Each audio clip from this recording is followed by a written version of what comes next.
Kembali bersama Sanji, dia mendengar Bonnie menangis meminta tolong. Dan Sanji melihat Nusjuro tiba-tiba berada di garis pantai. Dia menghadapi Bonnie dan Franky.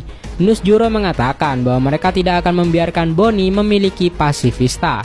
Franky bersiap untuk membela Bonnie dari pedang Nusjuro, tetapi Sanji membuat penyelamatan heroik. Dia menendang Nusjuro dengan kakinya. Sebagai balasan, Nusjuro berubah menjadi bentuk Bakotsu dan menggigit Sanji. Dan itu menyebabkan Sanji melepaskan tubuh Dr. Vegapunk.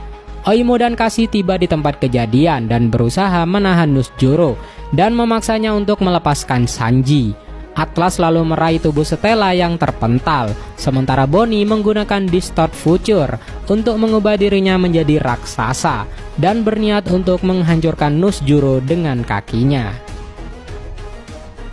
Sementara itu, Dr. Vegapunk mengatakan dalam pesannya bahwa ia telah melakukan 2 dosa besar dan ia akan segera dieksekusi karena itu. Jadi ia memprogram pesan tersebut untuk mulai diputar saat detak jantungnya berhenti. Kata-katanya mengejutkan dunia karena semua orang mulai takut bahwa Dr. Vegapunk sekarang sudah mati. Tetapi ia terus mengatakan bahwa ia tidak ingin rakyat menganggap orang yang membunuhnya adalah orang yang jahat, terlepas dari siapapun mereka. Sekarang memperlihatkan kru topi jerami yang berada di Labo Face. Saturn akhirnya memanjat sampai ke atas dan meminta para bajak laut untuk minggir sehingga ia dapat menangani pesan Dr. Vegapunk. Ia melihat Robin dan Robin mengenali suara Saturn sebagai salah satu dari Gorosei dalam insiden Ohara. Saturn mulai menyerang mereka lalu Nami meraih Robin dan mendorongnya keluar dari jalan. Nami mengatakan jika mereka harus melindungi Robin, sementara Zeus, Chopper, Usopp, dan Brook melakukan yang terbaik untuk melawan Saturn. Mars frustasi dan memutuskan akan lebih mudah menghancurkan lab tersebut karena ia tidak dapat menemukan asal siaran Vegapunk. Dan York berjuang untuk mencari tahu di manakah Stella akan meletakkan denden musinya. Namun Saturn dan Mercury memberitahu Mars jika mereka menghancurkan lab, mereka juga akan kehilangan kemampuan untuk menciptakan kembali Mother Flame. Mengenai pesan Dr. Vegapunk, ia mengatakan bahwa apa yang hendak ia katakan akan sulit dipercaya dan banyak orang yang mungkin menganggapnya orang gila. Ia memberitahu semua orang bahwa dunia akan segera tenggelam ke dalam lautan. Marine terkejut dengan klaim dari Dr. Vegapunk bahwa dunia akan tenggelam ke laut. Orang-orang di seluruh dunia juga kaget dengan peringatan ini.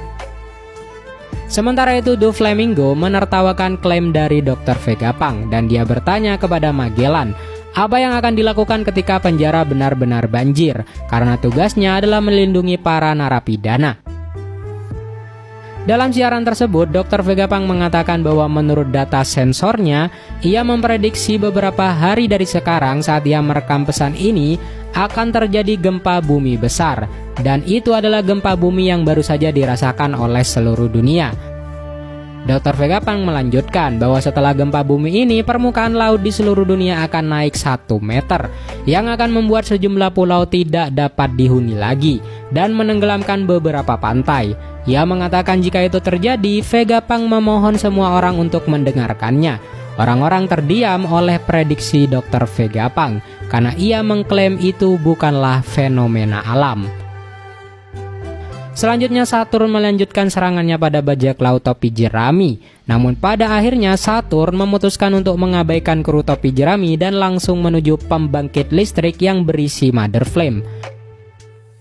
Mother Flame adalah api kecil di dalam tangki besar. Sesampainya di sana, Saturn berubah kembali ke bentuk manusianya dan mulai menghancurkan barang-barang dengan tongkatnya. Saat ia melakukan itu, Dr. Vegapunk memberitahu dunia bahwa dosa pertamanya adalah karena ia secara naif ingin membawa kedamaian dan kesejahteraan bagi dunia. Dan dalam usahanya untuk membawa dunia ke masa depan yang lebih baik, ia terbang terlalu dekat dengan matahari.